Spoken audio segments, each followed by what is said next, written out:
gonna talk about the oil that they're using on these race bikes, same oil that you can buy at home. If it's good enough for these bikes, it might be good enough for the bikes back at home for you guys. Kyle Wyman takes victory by 0.2 of a second. You need viscosity for protection. You need it to stay thick. It gets smashed between the rolling elements and the engine. So off the record, what can we see on the new bikes for next year? Race team to Screaming Eagle into the OE product. Full titanium exhaust system.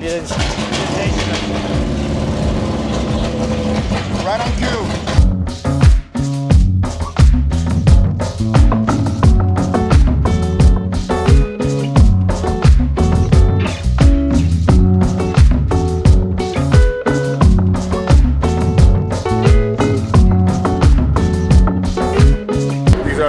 Behind the scenes, they're prepping all the bikes for the race later on. Amazing to see these bikes up close and personal. I was just telling Paul before, I actually just saw this paint scheme last week at Bergen Harley Davidson for the first time. Really cool what they're doing this year is that, well, yesterday they unveiled it, but all the races were on the CVO ST models, and basically the same paint jobs that you can get from a dealership is what they were racing on yesterday, which is pretty cool. Really awesome to see. But this is one of the colors right here. Really nice color. And welcome back to another video, guys. We're here at Moto America at a very beautiful track. It's a beautiful sunny day. The weather's beautiful. The bikes are almost ready for the track, and we're here with a very special person on a very special day because it's not only race day, it's also his birthday.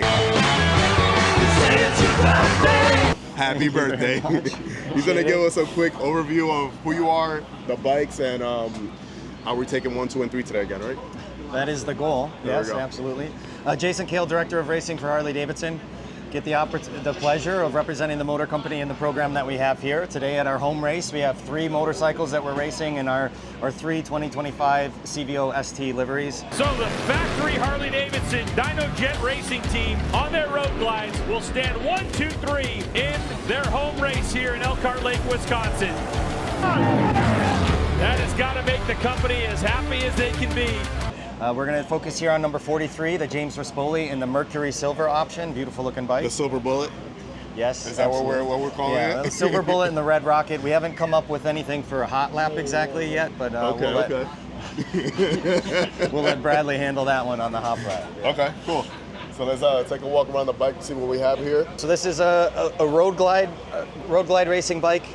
Really excited today to talk about our Syn 3 oil, so our fully synthetic race-proven oil that we use in all 3 compartments of the motorcycle. A lot of people ask, what lubricant do you use? We use Syn 3. It is a fully premium oil. It takes care of the transmission, the primary, and the engine compartment, handles the demands that we throw at it with the racing bike per the regulation 7,000 RPM, and we spin these things. Here are 3 long straights at Road America. It's the longest track on the schedule in over 4 miles, and we were well into the 160s and maybe even topping 170 miles an hour this morning and yesterday on the main straight here at Road America. So really quick, the same oil that these bikes are using right here is the same oil that can go out to your Harley Davidson dealership and purchase for your bike.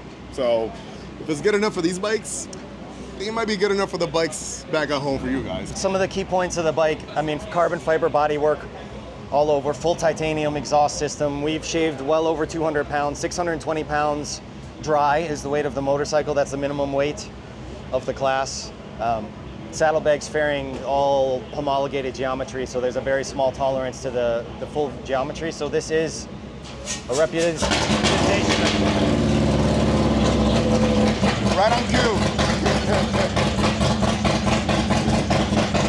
So coming around the motorcycle, intake, full titanium exhaust system, Screaming Eagle by Olin's rear shocks, also available for your road glide, street glide, all of the touring motorcycles. Full Screaming Eagle by Olin's racing front forks. These racing forks available only on the CVO RR, but there's absolute premium suspension components we have for all of your Harley Davidsons in the touring catalog. Come around to the left side. Show them a nice little signature right here by someone who people might know. Someone you might know. Someone they might know. Pretty famous person. Full billet primary cover with cooling fins, integrated mid controls, chain tensioner for the height of the motorcycle, and a lot of super bike bits up around the handlebars. Of course, we run a lot of the OE electronic system, so you'll see the OE buttons on our handlebars, and a little tip here, cruise control used to enable launch mode. This is awesome. It's a beautiful bike. And these new colors that were just revealed yesterday, because as you guys know, they're famous for the black and orange colorways, but the silver from the CVO ST models you get back at home, the red, and then the black with the red and gray, these are all the stock colors that they're racing on, which is pretty awesome.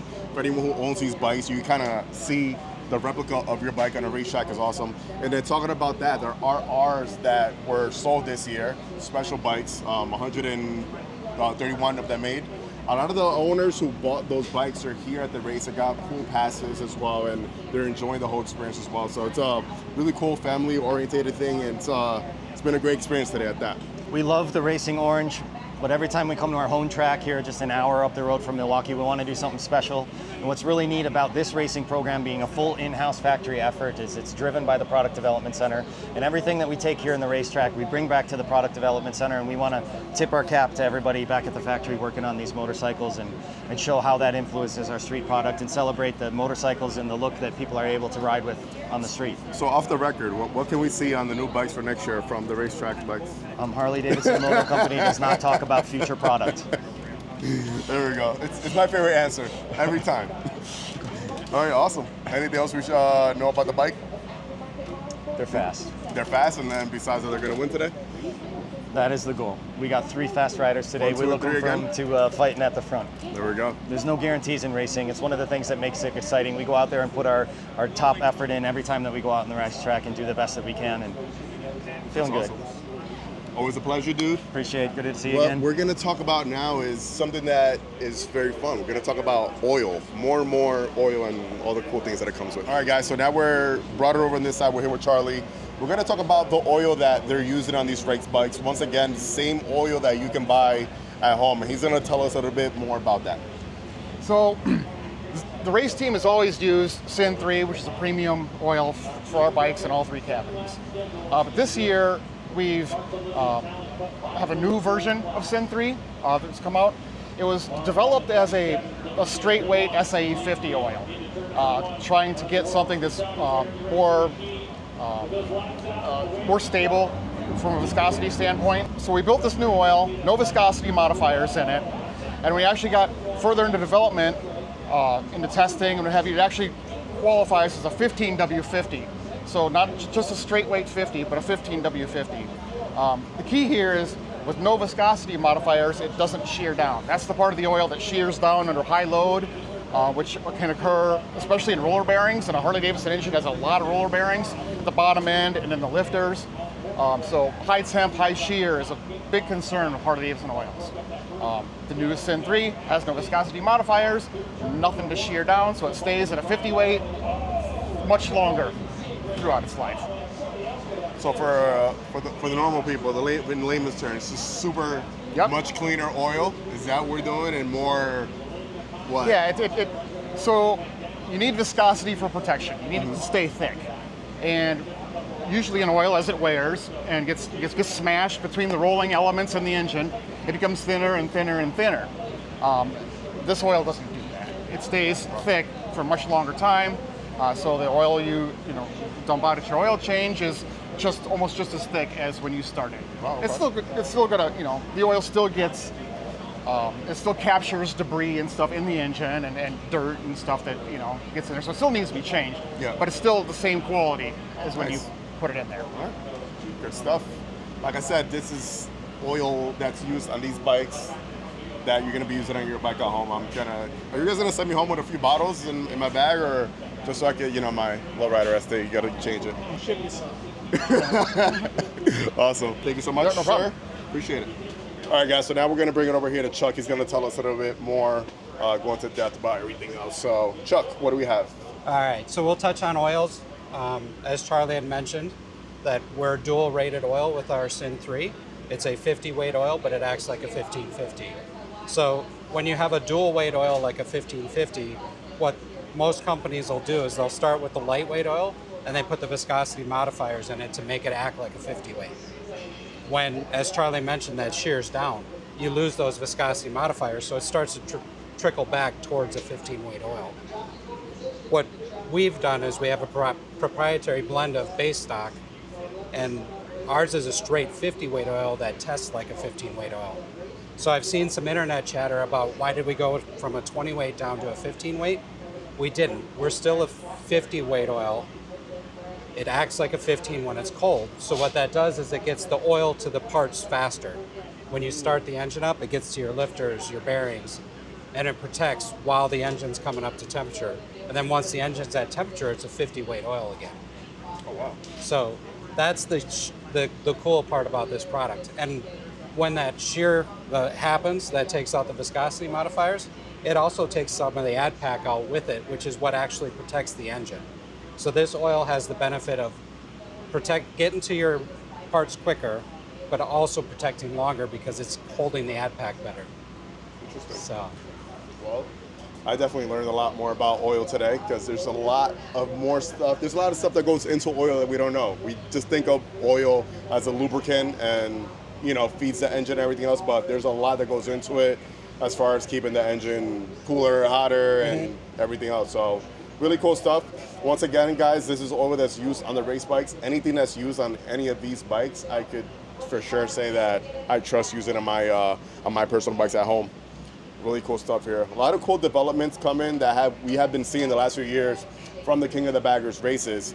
As far as parts as well, there's a lot of things that are going to be trickling down. I can't wait to see them. I don't know what they are, but I can talk a little bit about that as well if you'd like. Yeah, of course. So you see Screaming Eagle on here. Yeah.